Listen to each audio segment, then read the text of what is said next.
तो यहाँ आप देखिए आपको ये इंडियन ज्योग्राफी का पार्ट 13 के अंतर्गत यहाँ पर हम अध्याय 8 देखते हैं ऊर्जा संसाधन एनर्जी रिसोर्सेज को यहाँ पर देखिए।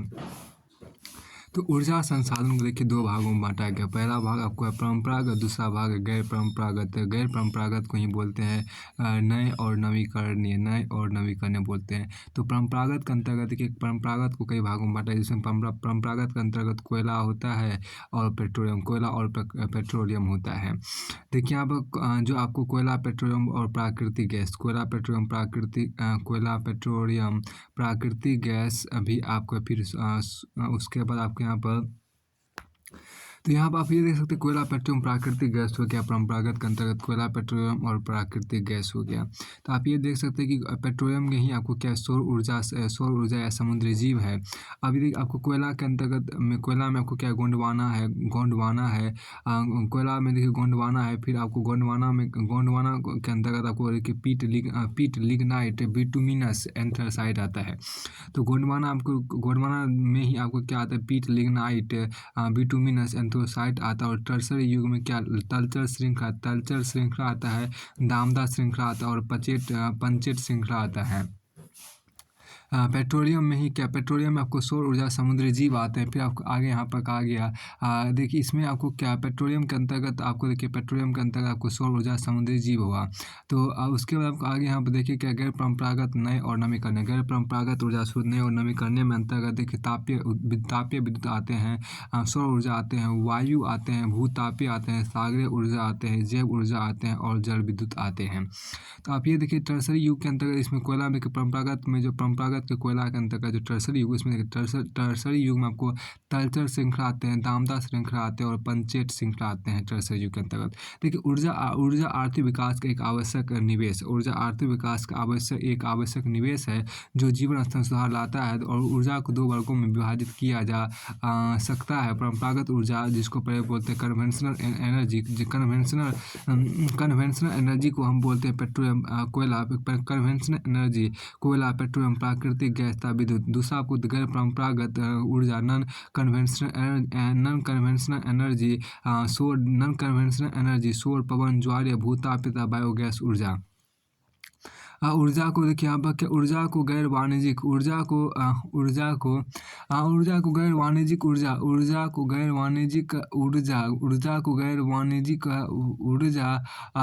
ईंधन, लकड़ी, काठ, कोयला, सूखा हुआ गोबर, पशु उत्सर्जन तथा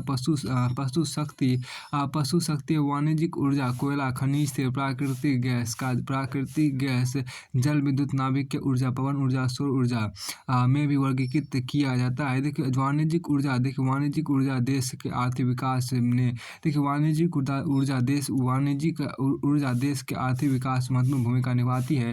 परंपरागत ऊर्जा के स्रोत, वितरण तथा उत्पादन का एक संक्षिप्त विवरण नीचे दिया गया है। अब की परंपरागत ऊर्जा के स्रोत देखिए सोर्स ऑफ कन्वेंशनल एनर्जी, जिसमें आपको कोयला, यहाँ पर आपको उसको देखिए कोयला। देखिए यहाँ पर आपको कोयला जिसे बोलते हैं। देखिए कोयला भारत का मूल ऊर्जा स्रोत है।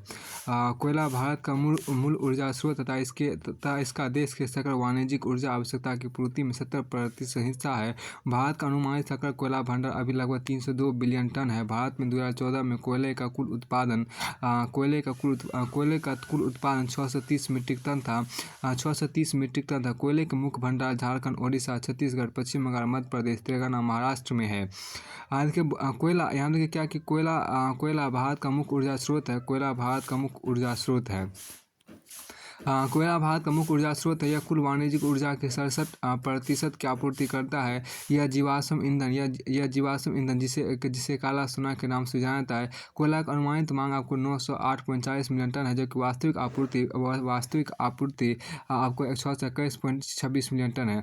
2017-18 में कोल इंडिया लिमिटेड ने 567.366 मिलियन टन 84%, और SCCL ने 62.010 पर मिलियन टन 9.2% कोयले का उत्पादन किया था।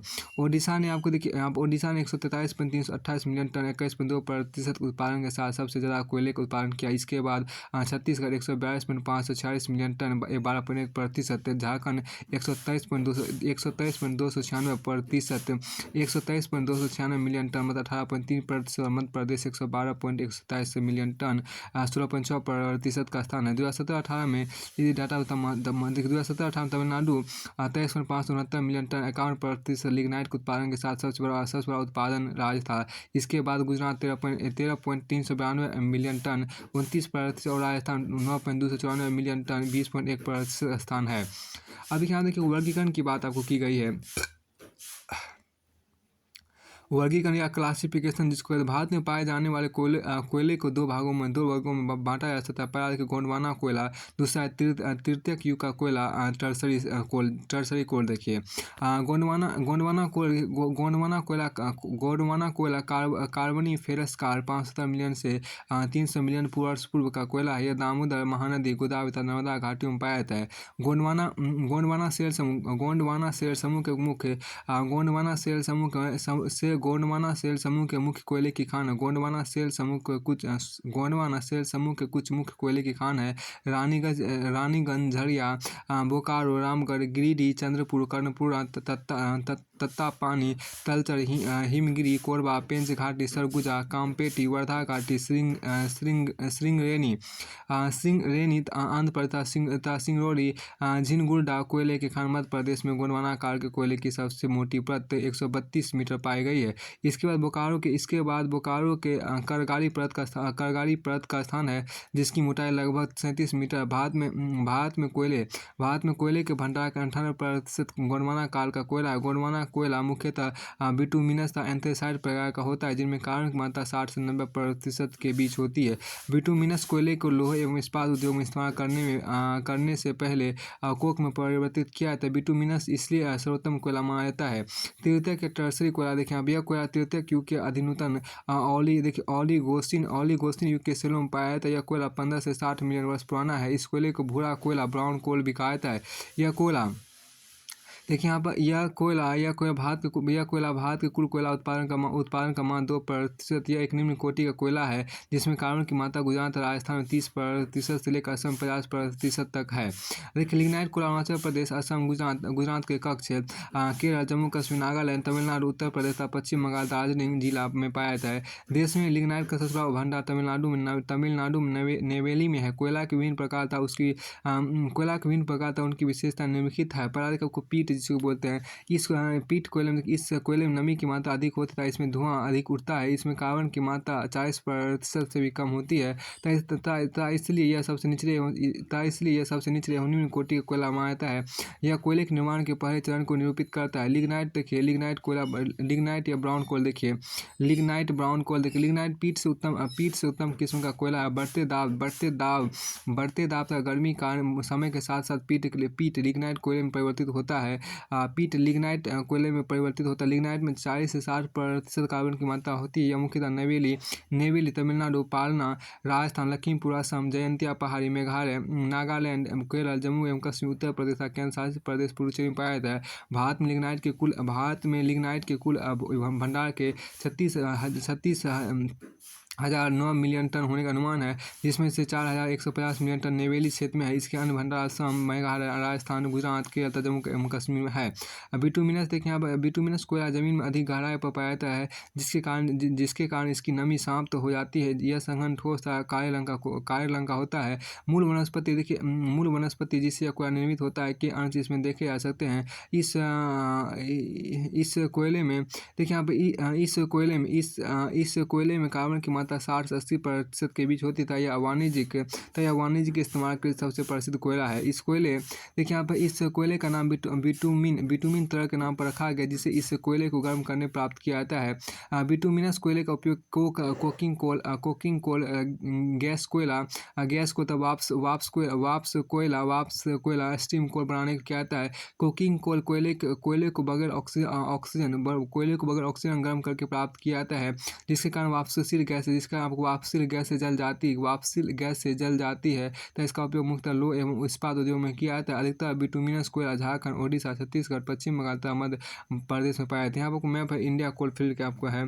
फिर आगे यहाँ पर है देखिए एंथ्रासाइट। देखिए एंथ्रासाइट कोल सबसे उच्च कोटि का कोयला है, जिसमें 80 से 90% कार्बन की मात्रा पाई जाती है। इसमें आपको वाष्पशील पदार्थ की मात्रा बहुत कम होती है तथा नमी की मात्रा नगण्य होती है। इस कोयले के देखिए यहाँ पर इस कोयले को नीली लघु लो फ्लेम होती है। यह सबसे महंगे कोयले की किस्म है। वितरण एवं डिस्ट्रीब्यूशन देखिए कोयले के क्षेत्र के वितरण को तालिका 8.4 1 मिनट दर्शाया गया है। इस तरह राज्य अनुसार कोयले के भंडार उनका तालिका दिया गया है। 2017 का डाटा है, उसको महत्वपूर्ण आगे चलिए। अब आगे यहाँ पर जो कहा गया कि झारखंड, ओडिशा, छत्तीसगढ़, पश्चिम बंगाल, मध्य प्रदेश, आंध्र प्रदेश प्रमुख राज्य है जहाँ देश में कोयले के भंडार सबसे अधिक है। चित्र 8.2 देखिए इन राज्यों में कोयले के भंडार का एक संक्षिप्त विवरण नीचे दिया गया। देखिए झारखंड राज्य में देश के कुल कोयले का भंडार झारखंड राज्य में देश के कुल कोयले के भंडार का 26.16% से भाग पाया जाता है। कोयले के भंडार एवं उत्पादन के मामले में देश में इसका पहला स्थान। यहाँ का अधिकांश कोयला गोंडवाना युग का है। धनबाद, दुमका, हजारीबाग, पलामू में कोयले के बड़े भंडार मुख्य कोयले के खनन केंद्र है बोकारो, डाल्टनगंज, धनबाद, गिरिडीह, हुट्टल, झरिया, कर्णपुर तथा रामगढ़। झरिया कोयला क्षेत्र देखिए झरिया कोयला क्षेत्र झारखंड के कोयला खानों में झरिया सबसे बड़ी तथा सबसे महत्वपूर्ण कोयला उत्पादक खान है, जो 460 वर्ग किलोमीटर के क्षेत्र में फैली हुई है। यहाँ सबसे उत्तम प्रकार का कोयला बिटुमिनस पाया जाता है। लगभग 90% कोकिंग कोल झरिया के खानों से उत्पादित होता है। यहाँ से कोयला जमशेदपुर, बोकारो, दुर्गापुर तथा आसनसोल के लोह एवं इस्पात कारखानों में भेजा जाता है। बोकारो कोयला क्षेत्र देखिए बोकारो कोल फील्ड देखिए यह बोकारो नदी की घाटी में फैला हुआ है, जो झरिया से लगभग 32 किलोमीटर दूरी पर पश्चिम की ओर स्थित है। बोकारो कोयला क्षेत्र की करगाड़ी परत 37 मीटर भारत में गोंडवाना आकार के कोयले की मोटी परतों में से एक है। बोकारो के लोहे एवं इस्पात संयंत्र मुख्य रूप से इस क्षेत्र से कोयला प्राप्त करते हैं। गिरिडीह अथवा कारहरबाड़ी कोयला क्षेत्र देखिए गिरिडीह और कारहरबाड़ी कोलफील्ड देखिए इस क्षेत्र में कोयले की सतह के बिल्कुल नज़दीक है। इस क्षेत्र में उच्च कोटि का बिटुमिनस कोयला पाया जाता है, जिसका उपयोग धातु कर्मी उद्योग में किया जाता है। फिर आपको देखिए दूसरा आपके यहाँ पर है क्या कर्णपुर कोयला क्षेत्र। कर्णपुर कोलफील्ड देखिए कर्णपुर कोयला क्षेत्र को उत्तर दक्षिणी कर्णपुर कोयला क्षेत्र में विभाजित किया गया। यह बोकारो से पश्चिम में लगभग 30 किलोमीटर की दूरी पर स्थित है। यहाँ कोयले की परत की मोटाई लगभग 25 मीटर। यहाँ का अधिकतर कोयला कोकिंग कोयला नहीं है।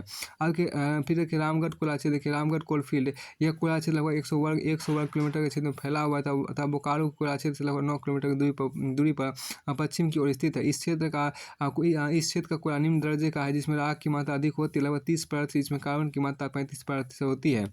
उसके बाद यहाँ पर क्या आपको इमेज यहाँ पर दिया झारखंड के प्रमुख कोयला क्षेत्र का।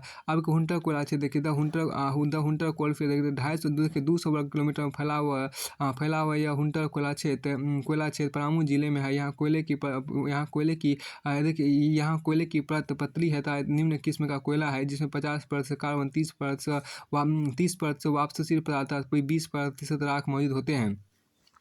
डाल्टनगंज देखिए यहाँ पर क्या है डाल्टनगंज कोयला क्षेत्र देखिए द डाल्टनगंज कोलफील्ड यह कोयला क्षेत्र देखिए 55 वर्ग किलोमीटर के क्षेत्र में फैला हुआ है। इस क्षेत्र में पाया जाने वाला कोयला अर्ध एंथ्रेसाइट या गैर कोकिंग कोयला होता है। यह निम्न किस्म का देखिए यहाँ पर यह निम्न किस्म का कोयला होता है, जिसका उपयोग आपको धातु कर्मी उद्योग में नहीं किया जाता है। अब यहाँ पर आगे देखिए आपको क्या कि देवगढ़ कोयला क्षेत्र देखिए देवगढ़ कोलफील्ड देखिए यह कोयला क्षेत्र लगभग 20 किलोमीटर देखिए यह कोयला क्षेत्र लगभग 20 वर्ग किलोमीटर के क्षेत्र में फैला हुआ है। यहाँ निम्न दर्ज का कोयला पाया जाता है, जिसमें लगभग 40% कार्बन, 25% वाष्पशील पदार्थ तथा 35% राख की मात्रा होती है। इस कोयले का इस्तेमाल मुख्य रूप से आपको ईंट के भट्टे में किया जाता है। फिर आपको आगे यहाँ पर है ओडिशा देखिए ओडिशा में देश के कुल कोयला भंडार का 24% हिस्सा है। ओडिशा में देश के कुल कोयला भंडार का 24% हिस्सा है। देखा देश के कुल कोयले के उत्पादन में इसका योगदान लगभग 15% है। ओडिशा में अधिकतर कोयले की भंडार डेन केनाल, संबलपुर तथा सुंदरगढ़ जिलों में है। देखिए तलचर कोयला क्षेत्र देखिए तलचर कोलफील्ड देखिए तलचर कोयला क्षेत्र डेन केनाल तथा संबलपुर जिले में फैला हुआ है। इसका कुल क्षेत्र लगभग 500 वर्ग किलोमीटर है। यहाँ देश का दूसरा सबसे बड़ा कोयले का भंडार पड़ा रानीगंज में। यद्यपि यहाँ पाए जाने वाला कोयला निम्न स्तर का है, जिसमें लगभग 40% कार्बन, 40% वापसी पदार्थ, लगभग 25% राख होती है। यहाँ पाए जाने वाले कोयले का उपयोग मुख्यतः तलचर के तापीय शक्ति तथा खाद्य संयंत्रों में होता है। छत्तीसगढ़ की बात यहाँ देखिए, छत्तीसगढ़ राज्य में देश का तीसरा सबसे बड़ा कोयले का भंडार है। भारत के संपूर्ण कोयले के भंडार का 70% हिस्सा, परंतु उत्पादन के मामले में इनका पहले स्थान है। उत्पादन के मामले में इसका पहला स्थान है। कोयले के भंडार को बिलासपुर, बैतूल, देखिए कोयले के भंडार बिलासपुर, बैतूल, छिंदवाड़ा, देखिए आपको क्या छिंदवाड़ा, नरसिंहपुर, रायगढ़, रीवा तथा सरगुजा जिलों में पाए गए। सिंगरौली, सोहागपुर, उमरिया, विश्रामपुर, झिलमिली, रामपुरा, तातापानी, सरगुजा जिला, कोरबा तथा सुंदरगढ़, बिलासपुर जिला, पेंच तथा कान्हा घाटी, छिंदवाड़ा जिला छत्तीसगढ़ में कोयले के मुख्य खनन केंद्र है। कोयले के मुख्य खनन केंद्र है। अब देखिए सिंगरौली कोयला क्षेत्र, देखिए सिंगरौली कोल फील्ड के देखिए सीधी शहडोल जिलों में फैला यह क्षेत्र आपको मध्य प्रदेश का सबसे बड़ा कोयला क्षेत्र है, सबसे बड़ा कोयले का क्षेत्र है। इस क्षेत्र में आपको झरगुदा में कोयले की परत 132 मीटर मोटी है, जो देश में कोयले के भंडार की सबसे मोटी परत है। यह कोयला आपको गोंडवाना कार का कोयला है, जिसमें 40 से 50% कार्बन की मात्रा है। इस कोयले का उपयोग मुख्यतः ओबरा के तापीय बिजली संयंत्र में किया जाता है। कोरबा कोयला क्षेत्र, देखिए यहाँ पर कोरबा कोयला क्षेत्र बिलासपुर जिले में, इस भंडार में कोयले की 2 परत, बिलासपुर जिले में आपको इस भंडार में कोयले की 2 परत की मोटाई 30 मीटर से अधिक है। यहाँ पाया जाने वाला कोयला औसत स्तर का था। इसका इस्तेमाल मुख्य रूप से कोरबा के तापीय बिजली संयंत्र में किया जाता है। देखिए पेंच कान्हा ताबा कोयला क्षेत्र, देखिए पेंच कान्हा ताबा कोयला क्षेत्र, यह कोयला क्षेत्र आपको छिंदवाड़ा जिले में है। यहाँ पाया जाने वाला कोयला कोकिंग अर्ध कोकिंग किस्म का है। उमरिया कोयला क्षेत्र, यहाँ देखिए उमरिया कोल क्षेत्र, देखिए यह कोयला क्षेत्र आपको कटनी से 60 किलोमीटर दूर दक्षिण की ओर स्थित है। यहाँ पाए जाने वाला कोयले में राख तथा नमी की मात्रा अधिक होती है। इससे कोयला का उपयोग मुख्य रूप से आपको तापीय बिजली संयंत्र के लिए किया जाता है। इसके अतिरिक्त झिलमिली, सोनाहाटा तथा तातापानी, सरगुजा जिले में भी कोयले का खनन किया जाता है। पश्चिम बंगाल, यहाँ देखिए देश के कुल कोयले के भंडार का 10.05% भाग पश्चिम बंगाल में है। पश्चिम बंगाल में कोयले के भंडार बांकुड़ा, वर्धमान, बीरभूम, दार्जिलिंग, जलपाईगुड़ी, पुरुलिया जिलों में है। पश्चिम बंगाल का सबसे महत्वपूर्ण कोयले का भंडार था खनन क्षेत्र रानीगंज है। रानीगंज कोयला क्षेत्र, देखिए रानीगंज कोलफील्ड, देखिए कोलकाता से उत्तर पश्चिम की ओर और वह कोयला क्षेत्र, देखिए यह रानीगंज कोयला क्षेत्र वर्धमान तथा बीरभूम जिले में 185 वर्ग किलोमीटर के क्षेत्र में फैला होता है। यह पश्चिम बंगाल का सबसे महत्वपूर्ण कोयला क्षेत्र है। यह उच्च कोटि कोकिंग कोयले के प्रसिद्ध है। इस कोयले में 50 से 60% तक कार्बन होता है। जिसका इस्तेमाल धातु कर्मी उद्योग में किया जाता है, खासकर दुर्गापुर लोहे इस्पात संयंत्र में। दार्जिलिंग कोयला क्षेत्र, देखिए यहाँ पर क्या दार्जिलिंग कोलफील्ड, दार्जिलिंग कोयला क्षेत्र दार्जिलिंग जिले में पाया जाने वाला कोयला तृतीयक टर्सरी युग का कोयला है। यह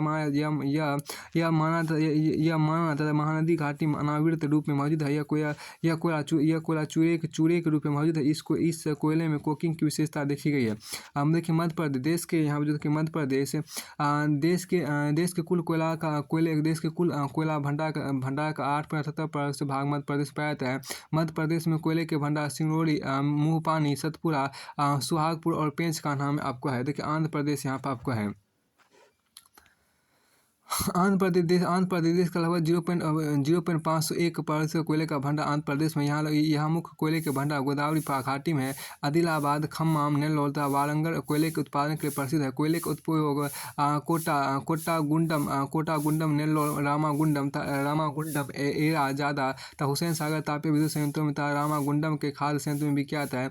श्रीगरेनी, देखिए श्रीगरेनी कोयला क्षेत्र हैदराबाद से 185 किलोमीटर दूर पूर्व में स्थित है। यह आंध्र प्रदेश में, देखिए यह आंध्र प्रदेश में कोयले के खनन का मुख्य क्षेत्र है। कोयले के उत्पादन का दूसरा मुख्य क्षेत्र कोट्टागुंडम है। यहाँ कोयले की परत की मोटाई 18 मीटर तक कोयला अच्छे किस्म का होता है। देखिए महाराष्ट्र में कोयले का मुख्य भंडार वर्धा घाटी में, जिसका विस्तार आपको नागपुर, कामपट्टी कोयला क्षेत्र तथा युवतमाल जिले में है। इन कोयला क्षेत्रों से प्राप्त कोयले का उपयोग रेलवे तथा ट्राम्बे, चोला, कल्याण, खापरखेड़ा, पारस, बल्लार, नासिदा, कुरारी के तापीय बिजली संयंत्रों द्वारा किया जाता है। टर्सरी युग कोयले के भंडार, कोल डिपोजिट्स टर्सरी युग कोयले के भंडार, coal deposits of the tertiary period. तृतीय कोयला का भंडार आपको अरिनूतन देखिए अरिनूतन अधिनूतन तथा अल्प नूतन काल में अस्तित्व में आया है। इस काल का कोयला अरुणाचल प्रदेश, असम, मेघालय, नागालैंड तथा जम्मू कश्मीर पाया जाता है। इस कोयले में नमी की मात्रा अधिक होती है तथा कार्बन की मात्रा कम होती है। तमिलनाडु में लिग्नाइट का सबसे बड़ा भंडार है यह भंडार आपको नेवरी दक्षिण आर्कोट में है। कोयले के परत की मोटाई 10 से 12 मीटर है। इस कोयले में आपको कार्बन तथा नमी की मात्रा क्रमशः 30 से 40 तथा 20% से होती है। जबकि वापसी पदार्थ की मात्रा 40 से 45% से बीच होती है। राजस्थान राज्य में आपको लिग्नाइट के भंडार बीकानेर जिले, पालना तथा खरी खान में है। बीकानेर भंडार में कोयले की परत की मोटाई 5 से 15 मीटर के बीच होती है। यह निम्न दर्जे का कोयला होता है जिसका उपयोग मुख्यतः तापीय बिजली संयंत्रों द्वारा रेलवे द्वारा किया जाता है। गुजरात में कोयला बहुत जीरे तथा कक्ष में पाया जाता है। यह कोयला निम्न स्तर का होता है जिसमें कार्बन देखिए यहाँ पर क्या है, जिसमें कार्बन की मात्रा 35% के लगभग होती है तथा इसमें अधिक नमी होती है। जम्मू एवं कश्मीर की बात देखिए जम्मू एवं कश्मीर में टर्सरी कोयला सालीगंगा, हंदवाड़ा, बारामूला, रायसेन तथा उधमपुर जिलों तथा बडगाम एवं श्रीनगर जिले कड़ेवास में पाया जाता है। यह निम्न दर्जे का कोयला है जिसमें 30% के लगभग कार्बन, 15% से अधिक नमी तथा 30% से अधिक वापसी पदार्थ की मात्रा होती है। पश्चिम बंगाल को तीर्थक टर्सरी यूके लिग्नाइट के भंडार जलपाईगुड़ी तथा दार्जिलिंग जिले के बुर्जा पहाड़ियों में पाए गए। देखिए लिग्नाइट के प्राकीन भंडार पुडुचेरी में भी पाए गए। देखिए कोयले के उत्पादन के मामले में भारत का चीन तथा संयुक्त राज्य के पश्चात विश्व में तीसरा स्थान है। विश्व के कुल कोयला उत्पादन में भारत का योगदान लगभग 5% है। तालिका 8.2 में यह देखा जा सकता है 1950 से कम कोयला तथा लिग्नाइट का कुल उत्पादन क्रमशः 322.60 तथा 6.4 लाख टन था, जो 2010-11 में बढ़कर क्रमशः 4,660 तथा 350 लाख टन हो गया। कोयला खानों का राष्ट्रीयकरण 1972 हुआ, जिसके उपरांत देश में कोयला का उत्पादन बढ़ गया। अब यहाँ देखिए क्या है, भारत में कोयले का तालिका 8.2 भारत में कोयले का उत्पादन यहाँ 1950 से 2017-18 तक दिखाया। ये डाटा उतना महत्वपूर्ण। आगे चलिए अब देखिए आपको तलचर श्रृंखला जो आपको उसको देखिए तलचर श्रृंखला देखिए क्या कि गोंडवाना कोयले के तलचर श्रृंखला तलचर सीरीज देखिए गोंडवाना कोयले के तलचर श्रृंखला का नाम ओडिशा के तलचर तथा डेकनाल जिले के नाम पर यह आग्नेय सेल के हिमानी गुलासम जलपट्टी की यह कोयले के भंडार के प्रसिद्ध। यहाँ से कोयला राउरकेला तथा जमशेदपुर इस्पात संयंत्रों को भेजा जाता है। देखिए दामोदर श्रृंखला देखिए यहाँ पर दामोदर सीरीज देखिए यह गोंडवाना तंत्र की दूसरी सबसे महत्वपूर्ण श्रृंखला। यह श्रृंखला को झारखंड में पश्चिम बंगाल में विकसित है। यह श्रृंखला उच्च दर्ज के कोयले की परत के लिए प्रसिद्ध है। रानीगंज तथा झरिया इसी श्रृंखला के तहत आते हैं। इस श्रृंखला से अच्छे प्रकार का कोयला एंथ्रेसाइट तथा बिटुमिनस प्राप्त किया जाता है। बिटुमिनस कोयला जिसमें कार्बन की मात्रा 60% तक होती है का उपयोग धातु का मेट्रोलॉजी के लिए होता है। खासकर जमशेदपुर तथा बोकारो के इस्पात संयंत्रों में। पांचेत श्रृंखला देखिए आपको पांचेत सीरीज देखिए पांचेत श्रृंखला यह निचले गोंडवाना तंत्र की सबसे नई श्रृंखला है। यह रानीगंज के दक्षिण में स्थित है। इस श्रृंखला में हरे रंग के बलुआ पत्थर, स्लेटी पत्थर तथा लोहे की मात्रा में धनी सेल पाए जाते हैं, परंतु यहाँ कोयले की परतें नहीं पाई गई। महाराष्ट्र की वर्धा घाटी में मांगली तर इस श्रृंखला की एक बहिशाई आउटलायर है। देखिए कोयला उद्योग की समस्या देखिए प्रॉब्लम्स और कोल इंडस्ट्री। यहाँ देखिए कोयला उद्योग की मुख्य समस्या निम्नलिखित है। देखिए कोयले के भंडार का असमान वितरण की बात यहाँ पर की गई है। कोयले के भंडार का असमान वितरण यहाँ पर देखिए भारत में कोयला मुख्यतः आपको झारखंड, छत्तीसगढ़, ओडिशा, मध्य प्रदेश तथा पश्चिम बंगाल में पाया जाता है। फलस्वरूप आपको परिवहन अधिक होता है, जिसके कारण यह ऊर्जा का महंगा स्रोत है। लेकिन निम्न स्तर का कोयला देखिए भारत के अधिकतर खाने गैर कोकिंग कोयला नन कोकिंग कोल का उत्पादन करती है, जिसका उपयोग आपको धातु कर्म उद्योग में नहीं किया जा सकता। देखिए परिवहन की असमुचित व्यवस्था देखिए भारत में कोयले का परिवहन अधिकतर रेलगाड़ी मालगाड़ी द्वारा होता है। देश में माल डिब्बों की कमी तथा रेलवे कम अवधि में अधिक दूरी तक कोयले का परिवहन करने में असक्षम है। अब देखिए खनन की पानी यहाँ देखिए क्या देखिए खनन की पुरानी तकनीक भारत में खनन की तकनीक पुरानी अप्रयुक्त है। यहाँ प्रति श्रमिक उत्पादन कम है, यहाँ प्रति टन उत्पादन का मूल्य भी अधिक है। विद्युत शक्ति पावर की कमी देखिए। आपको यहाँ देखिए कोयले के खनन विद्युत शक्ति कमी एक अवरोध है। आग तथा पानी का जमाव देखिए, खानों में तथा गर्त शीर्षों पिट हेड्स पर आग अथवा पानी के जमाव वाटर लॉगिंग के कारण कोयले का भारी नुकसान होता है। कोयले का संरक्षण यहाँ आप देखिए क्या कंजर्वेशन ऑफ कोल देखिए, कोयला एक समाप्त होने वाला संसाधन, इसका उपयोग विवेकपूर्ण ढंग से किया जाना चाहिए। इस देश में कोयले के संरक्षण के लिए निम्नलिखित कदम उठाने आवश्यक है। पहले कोकिंग तथा उच्च कोटि के कोयले का उपयोग केवल धातु कर्मी उद्योग मेट्रोलॉजिकल इंडस्ट्री के लिए किया जाना चाहिए। दूसरा, निम्न दर्जे कोयले को धोया जाना चाहिए तथा आधुनिक तकनीकों द्वारा इसकी आवश्यकता को हटाया जाना चाहिए। तीसरा को चयनात्मक खनन सेलेक्टिव माइनिंग देखिए कि चयनात्मक खनन सेलेक्टिव माइनिंग को कानून द्वारा रोका जाना चाहिए। सभी खानों में हर संभव प्रकार के कोयले का खनन किया जाना चाहिए। चौथा देखिए पर्यावरण की सुरक्षा से संबंधित कानूनों का प्रभावी रूप से कार्यान्वयन होना चाहिए। पाँचवां को तापीय बिजली संयंत्र गर्त शीर्षों पीट हेड्स पर स्थित होने चाहिए ताकि विद्युत उत्पादन बढ़ाया जा सके। छठा आपको देखिए बिजली की चोरी रोकी जानी चाहिए। सातवां आपको कोयले के नए भंडार की खोज की जानी चाहिए। आठवां देखिए गैर परंपरागत ऊर्जा के स्रोत को लोकप्रिय बनाया जाना चाहिए।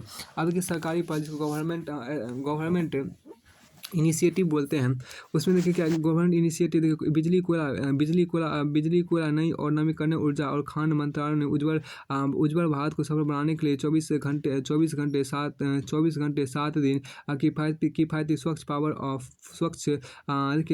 स्वच्छ पावर फॉर ऑल मिशन की शुरुआत की है। इसमें शामिल सिद्धांत आपको पहले कि सुगम शक्ति, दूसरा सस्ती शक्ति, तीसरा आपको स्वच्छ शक्ति, तीसरा चौथा आपको सुनियोजित बुनियादी ढांचा, पांचवा को सभी के लिए सुनिश्चित शक्ति, छठा को देखिए सुरक्षित पारदर्शी शासन। देखिए पारदर्शी शासन के साथ भारत के प्रत्येक नागरिक को सशक्त बनाना और उसका भविष्य सुनिश्चित करना। एक अधिशेष की यहाँ पे जो आपको कहा गया, देखिए अधिशेष की कमी को पूरा करने के लिए विद्युत के लिए पर्याप्त कोयला उपलब्ध कराने के लिए सरभार ने 2019-20 तक 100 करोड़ टन कोयले के उत्पादन का लक्ष्य रखा है। कोयले के आयात में कमी आई है। देखिए 2016 से अधिक बिजली के यहाँ पर 2016 से अधिक बिजली के लिए कम कोयला, अधिक बिजली के लिए कम कोयला के सिद्धांत के परिणाम स्वरूप KWH किलोवाट घंटा बिजली का उत्पादन करने के 1 किलोवाट घंटा बिजली उत्पादन करने के 0.63 किलोग्राम कोयले का उपयोग किया गया। सरकार के पास खनन क्षेत्र में पारदर्शिता लाने और प्राकृतिक संसाधनों उपयोग को अनुकूलित करने की भी योजना है। National geographical mapping project aerographical data का 27 लाख लाइन किसी डेटा प्राप्त kilometre 27 lakh line kilometre data प्राप्त करेगा। प्रधानमंत्री खनिज क्षेत्र कल्याण योजना PM3PY खनन से प्रभावित लोगों की सहायता करेगी। प्रभावित खनिज क्षेत्र कल्याण योजना के तहत जिला खनिज फाउंडेशन DMF ने 2016-17 के दौरान खनन से लगभग 17,150 करोड़ रुपए 17,150 करोड़ एकत्रित किए हैं। फिर आपको आगे देखिए पेट्रोलियम की बात, आपके यहाँ देखिए पेट्रोलियम ऊर्जा के एक महत्वपूर्ण स्रोत है। या ये देखिए आर्थिक विकास को त्वरित करने के लिए आवश्यक है। पेट्रोलियम एक मुख्य ईंधन संसाधन, ये अनेक उद्योगों को सनेक तरह कच्चे पदार्थ प्रदान करता है। इसके मुख्य उत्पाद मिट्टी का तेल, डीजल, पेट्रोल, विमान का ईंधन, कृत्रिम रबर, कृत्रिम रेशा, thermoplastic rod, benzene, methane sol, polystyrene, acrylate, प्रक्षारक, detergent, aromatics, gasoline, carbon black, dye रंग, खाद रंग द्रव्य, पिगमेंट्स, विस्फोटक, छपाई की स्याही, photography film, grease, cosmetic paint, lubricant oil, paraffin तथा मोम। देखिए कच्चा तेल, यहाँ देखिए क्या कि कच्चा तेल समुद्री उद्गम, कच्चा तेल आपको समुद्री उद्गम की, देखिए कच्चा तेल समुद्री उद्गम के अवसादी सेलों से प्राप्त किया जाता है। भारत में कच्चा तेल तृतीयक युग टर्सरी पीरियड की अवसादी सेलों में पाया जाता है। सामान्यतः अपने निर्माण के स्थान पर नहीं पाया जाता है। पानी से हल्का होने के कारण गैस से भरा हुआ कच्चा तेल जल सतह के ऊपर अपनतियों एंटीस्लाइंस में जमा हो जाता है। भूवैज्ञानिकों ने कच्चे तेल की उत्पत्ति के संबंध में 2 सिद्धांत पर प्रस्तुत दिए हैं। प्राकृतिक उत्पत्ति ओरिजिन देखिए, पेट्रोलियम तथा प्राकृतिक गैस की उत्पत्ति को जैविक माना गया है। जैविक उत्पत्ति के अनुसार जैविक उत्पत्ति के अनुसार सजीव सूक्ष्म प्राणी समुद्री जीवन जैसे मछली तथा वनस्पति पदार्थ कीचड़ गाद एवं बालू इत्यादि के जमा हुए अवसादों के नीचे दफन हो जाते हैं। तो दाब तथा उष्मा के कारण इनमें रासायनिक परिवर्तन होते हैं, जिसके कारण मिलियन वर्षों के बाद कच्चे तेल तथा प्राकृतिक गैस का निर्माण होता है।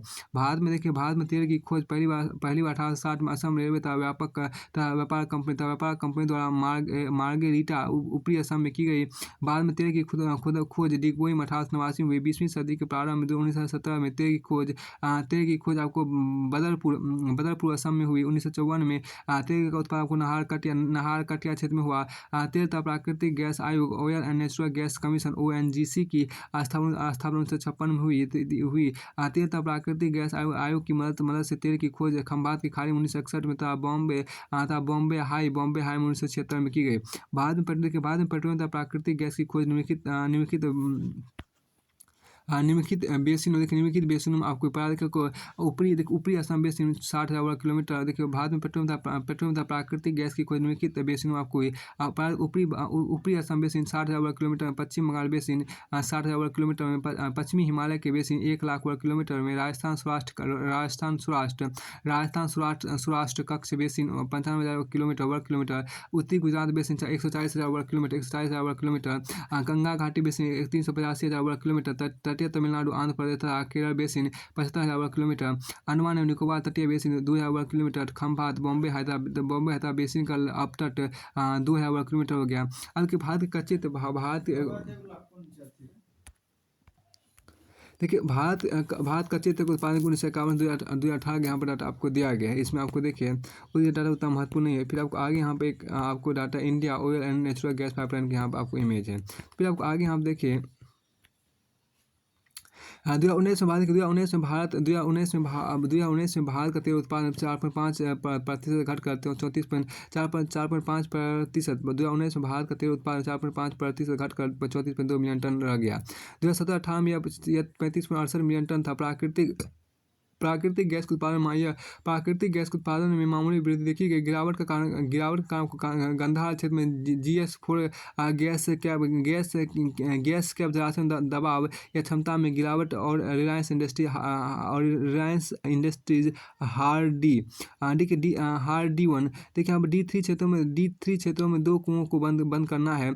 अब यहाँ देखिए क्या 31 मार्च 2018 भारत ने कच्चे तेल भंडार 594.49 मिलियन टन और प्राकृतिक गैस का भंडार 1,339.57 बिलियन क्यूबिक मीटर था। मांग को पूरा करने का 82% का आयात किया था। सरकार का लक्ष्य 2022 तक इसे कम करके 67% तक लाना है। इसके स्थानीय अन्वेषण नवीकरणीय ऊर्जा और विदेशी इथेनॉल ईंधन द्वारा प्रतिस्थापित किया जाए।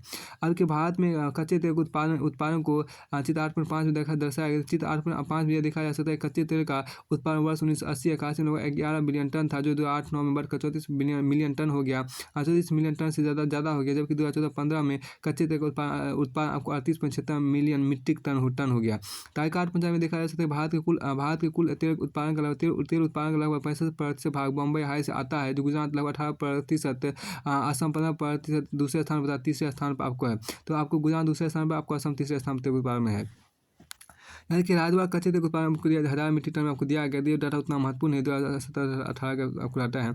अब यहाँ स्वतंत्रता के वर्ष तक भारत को प्रमुख तेल उत्पादकों की सूची में शामिल नहीं किया गया था, जब तक मुंबई हाई में उत्पादन शुरू नहीं हुआ। 1980-81 तटवर्ती उत्पादन प्रमुख तेल उत्पादन में योगदान दे रहा था। 1990-91 तक लगभग दो तिहाई उत्पादन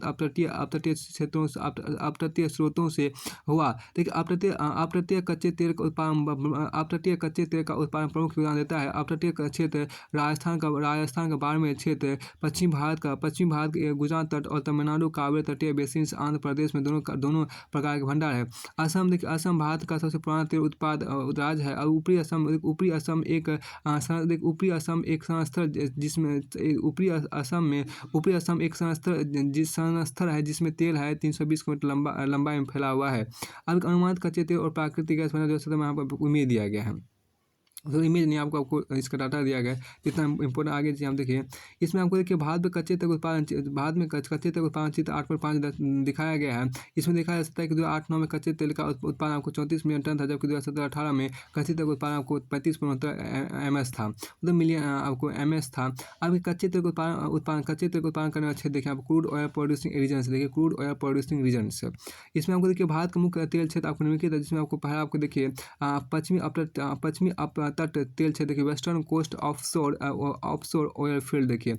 बम्बई हाई तेल क्षेत्र, बम्बई हाई तेल क्षेत्र देखिए पेट्रोल उत्पादन करने वाला यह सबसे बड़ा तेल क्षेत्र है, जिसका देश के कुल कच्चे तेल उत्पादन में 65% से अधिक योगदान है। यह तेल क्षेत्र मुंबई से लगभग 176 किलोमीटर दूर दक्षिण पश्चिम की ओर स्थित है। यहाँ लगभग 35 मिलियन टन कच्चा तेल लगभग 40,000 मिलियन त्रिघाटी मीटर प्राकृतिक गैस का भंडार है। इस क्षेत्र में तेल का उत्पादन 1976 इस क्षेत्र में आपको तेल का उत्पादन 1976 में शुरू हुआ। अत्यधिक उपयोग के कारण इस तेल क्षेत्र में उत्पादन तीव्र गति से घटता जा रहा है। अब दूसरा देखिए बेसिन तेल क्षेत्र देखिए, यहाँ पर बेसिन ऑयल फील्ड देखिए। बेसिन तेल क्षेत्र, यह तेल क्षेत्र आपको बॉम्बे हाई दक्षिण की ओर स्थित है। यहाँ तेल 1900 मीटर की गहराई पर पाया जाता है। यहाँ तेल तथा प्राकृतिक गैस का प्रचुर भंडार है। फिर देखिए आपको एलियाबेट तेल क्षेत्र देखिए, एलियाबेट तेल क्षेत्र तेल भंडार भावनगर से 45 किलोमीटर दूर दक्षिण में स्थित है। अब गुजरात तट देखिए, यहाँ पर द गुजरात कोस्ट देखिए। यह देश का दूसरा सबसे बड़ा तेल उत्पादक क्षेत्र। यहाँ मुख्य तेल क्षेत्र आपको अंकलेश्वर कैम्बे लूनी क्षेत्र, अहमदाबाद कारोल क्षेत्र हो गया। अब देखिए आप अंकलेश्वर देखिए, यहाँ पर क्या अंकलेश्वर भरूच जिले में स्थित यह 30 किलोमीटर के क्षेत्र में फैला हुआ है। इस क्षेत्र में पाया जाने वाला तेल ईओसिन काल का देखिए। यहाँ तेल उत्पादन 1961 में शुरू हुआ। यहाँ पाया जाने वाले तेल में गैसोलीन तथा केरोसिन की मात्रा अधिक होती है। इस क्षेत्र में कच्चा तेल कोयली इस क्षेत्र में कच्चा तेल कोयली पेट्रोलियम रिफाइनरी भेजा जाता है।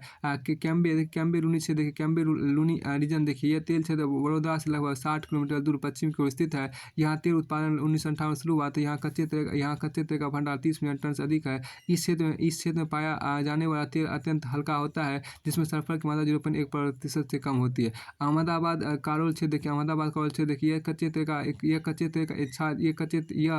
कच्चे तेल का क्षेत्र खंभात की खाड़ी कैम्बे के उत्तर में अहमदाबाद के निकट स्थित है, तथा इसका विस्तार आपको मेहसाना तक है।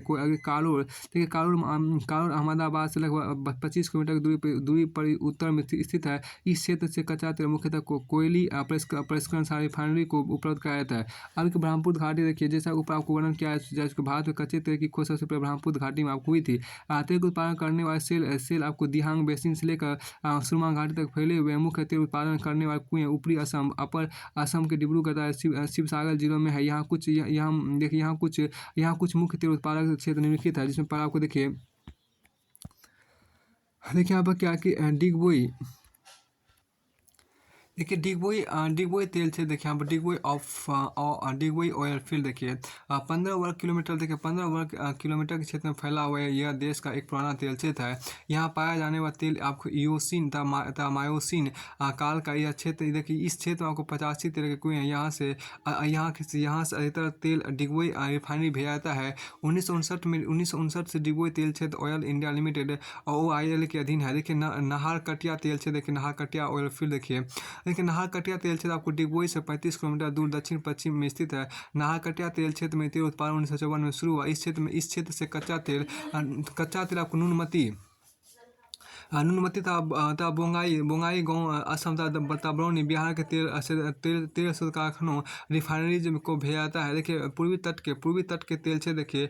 The eastern coast oil field देखिए। देखिए महानदी गोदावरी कृष्णा तथा कावेरी नदियों के समुद्र तटीय डेल्टा क्षेत्रों में पेट्रोलियम तथा प्राकृतिक गैस की खोज की गई।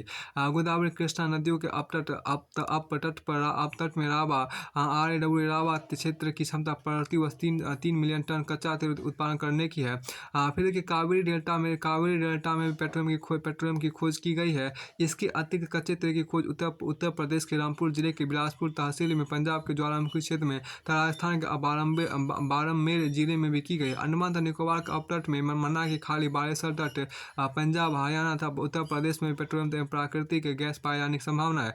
तेल तथा प्राकृतिक गैस की खोज उत्पादन जिसमें द्रवित प्राकृतिक gas liquefied natural gas LNG LNG का आयात एलएनजी का देखिए एलएनजी का आयात परिष्करण विपणन वितरण पेट्रोलियम उत्पाद का आयात निर्यात संरक्षण शामिल है की जिम्मेदारी पेट्रोलियम तथा प्राकृतिक गैस मंत्रालय को सौंपी गई है।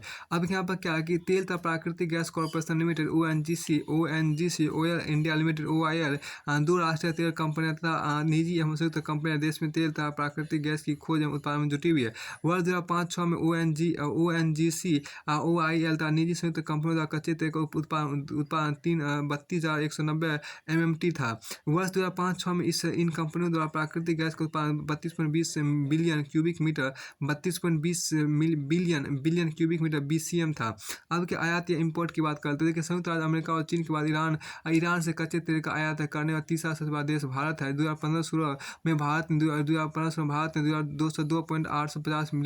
850 मिलियन मैट्रिक टन कच्चे तेल का आयात किया था, जिसकी कीमत आपको 4,16,579 करोड़ थी।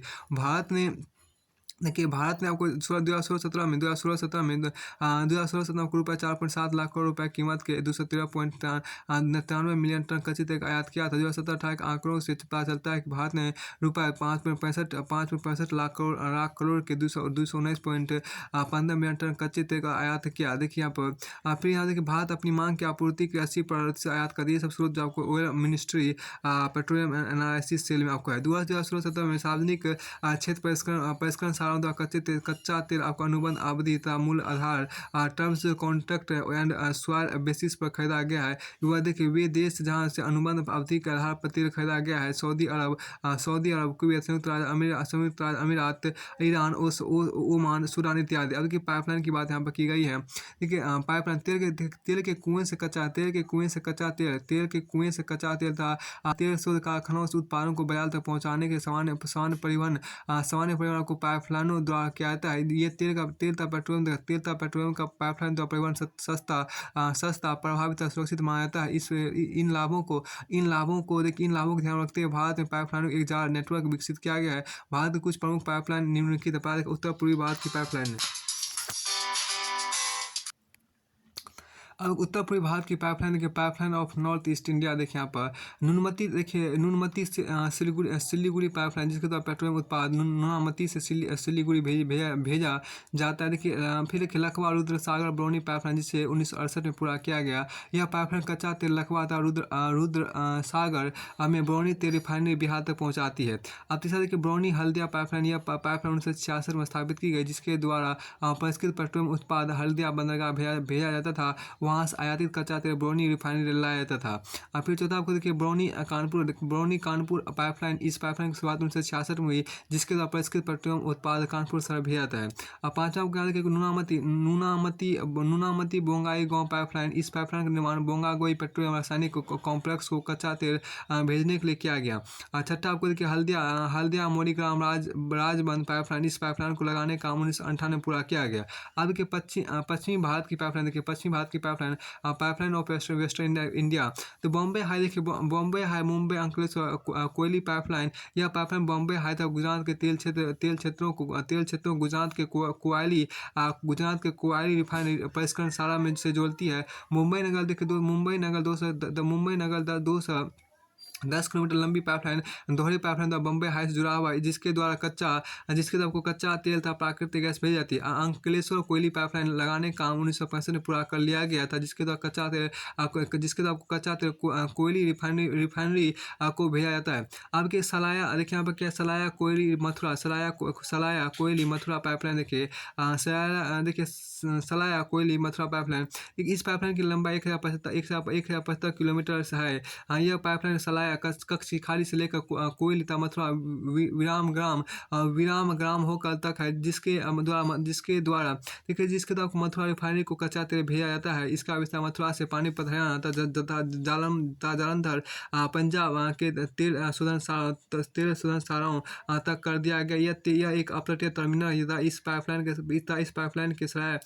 पाइपलाइन के सराया कोयली खंड का काम 1978 में एक विराम गुरुग्राम मथुरा खंड का काम 1981 में पूरा कर लिया गया।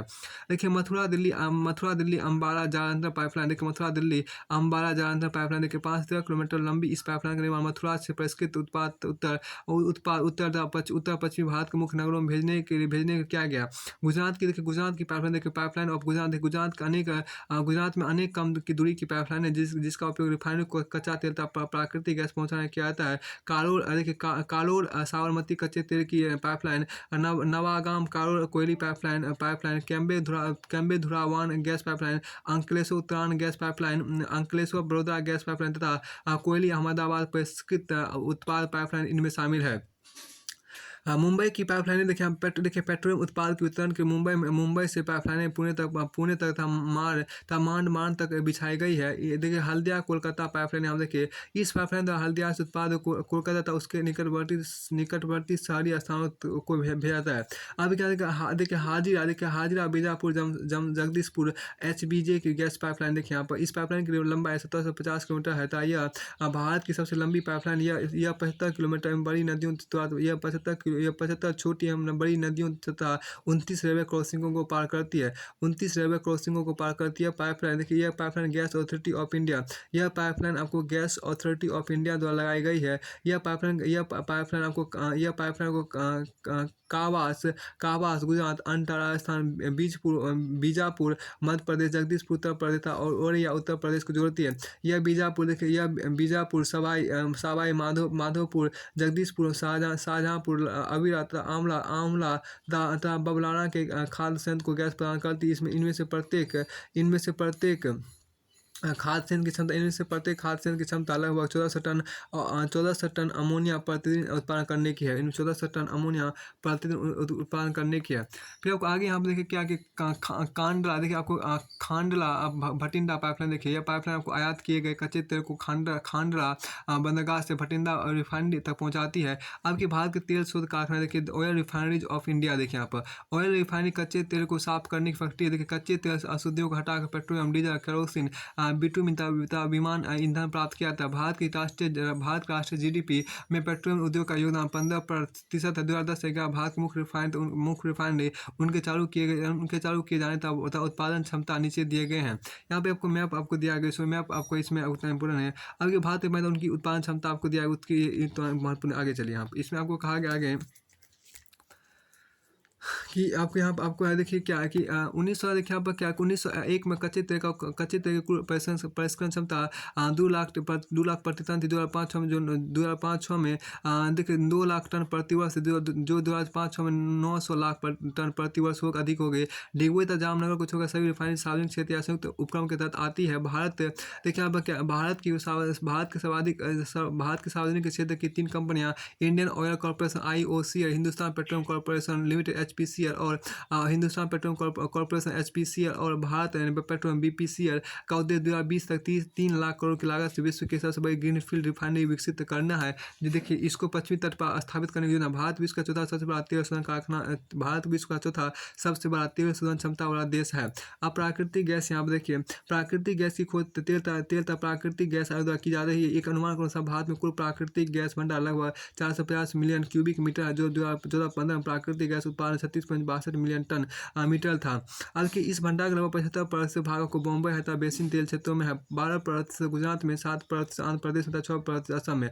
बॉम्बे है अतिरिक्त प्राकृतिक गैस का बड़ा भंडार अंकलेश्वर तथा खंभात की खाड़ी, गुजरात गोदावरी कृष्णा बेसिन तथा तंजावुर एवं सिंगलपेट जीरो तमिलनाडु में है। प्राकृतिक गैस आपको बाड़मेर राजस्थान, कांगड़ा हिमाचल प्रदेश तथा फिरोजपुर पंजाब में पाई जाती है। तो यहाँ पर आपको देखिए दिया गया, इसको यहाँ पर पढ़ेंगे।